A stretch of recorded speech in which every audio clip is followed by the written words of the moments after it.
Hello বন্ধুরা, তোমরা সবাই কেমন আছো? আশা করি তোমরা সবাই ভালো আছো। আমি পাপিয়া চলে এলাম তোমাদের সামনে নতুন আরো একটা রান্না নিয়ে। আজকে আমি বানিয়েছি ওলকপি আলুর ডালনা। এটা খেতে অসাধারণ লাগে। এটা ভাত, রুটি কিংবা লুচি যে কোনো কিছু দিয়েই খাওয়া যায়। চলুন এই রান্নাটা আমি কিভাবে করেছি আপনাদের দেখিয়ে দিই। তার আগে জানিয়ে দিই, আমার চ্যানেলে যারা বন্ধু হয়ে আছেন, যারা এত সুন্দর সুন্দর কমেন্ট করছেন, তাদের জন্য অসংখ্য অসংখ্য ধন্যবাদ। চলুন আর দেরি না করে কিভাবে রান্নাটা করেছি দেখিয়ে দিই। আজকে আমি এই রান্নাটা করেছি ওলকপির তরকারি। দেখুন, ওলকপিগুলো ভালো করে ছাড়িয়ে এইভাবে কিন্তু কেটে নিয়েছি। কাটার পর ধুয়ে নিয়েছি। ওলকপিটা রান্না করার জন্য আমি এখানটায় নিয়ে নিয়েছি 4টে আলু, টমেটো, 3টে পেঁয়াজ, আদা, লবণ, শুকনো লঙ্কার গুঁড়ো, হলুদ, আর এখানটায় নিয়েছি এলাচ, লবঙ্গ, ডালচিনি, আর এখানটায় নিয়েছি গোটা জিরে।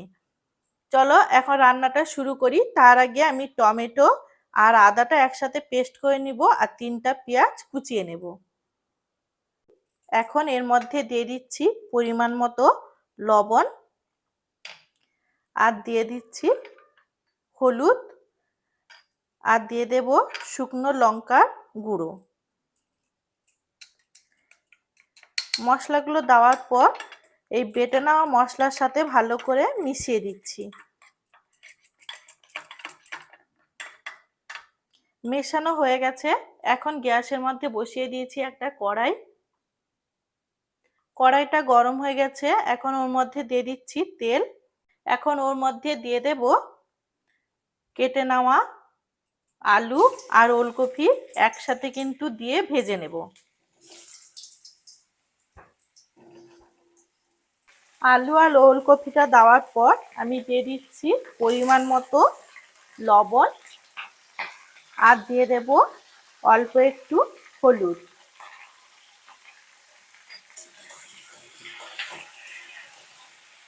এখন ওলকপি আর আলুটা ভালো করে কিন্তু এখানটায় ভেজে নেব।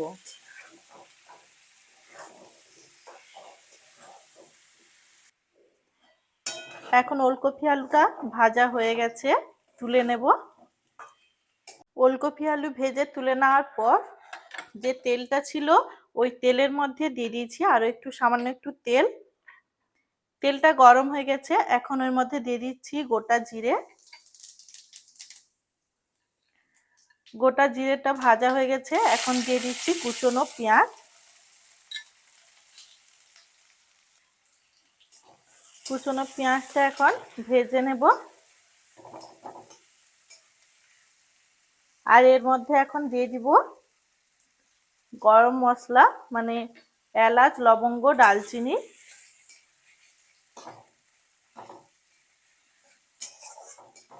পেঁয়াজগুলো এখন একটু লাল লাল করে ভেজে নেব।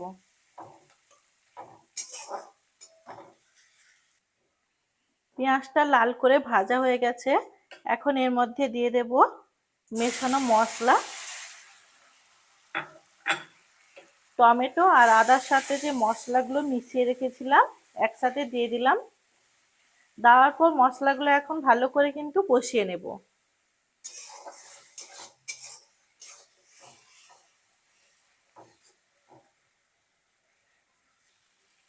মশলাটা দেখুন কষানো হয়ে গেছে এখানে। এখন এর মধ্যে দিয়ে দিচ্ছি ভেজে রাখা ওলকপি।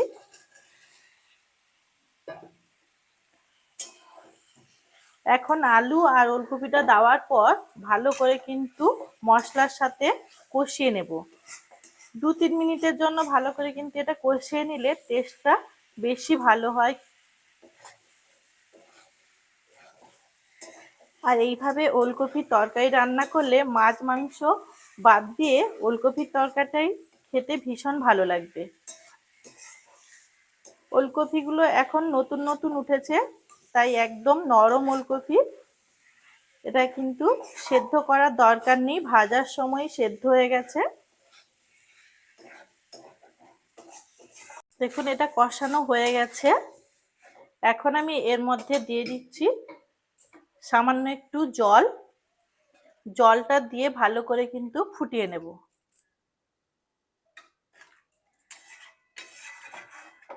এখন এটা ভালো করে ফুটিয়ে নেব।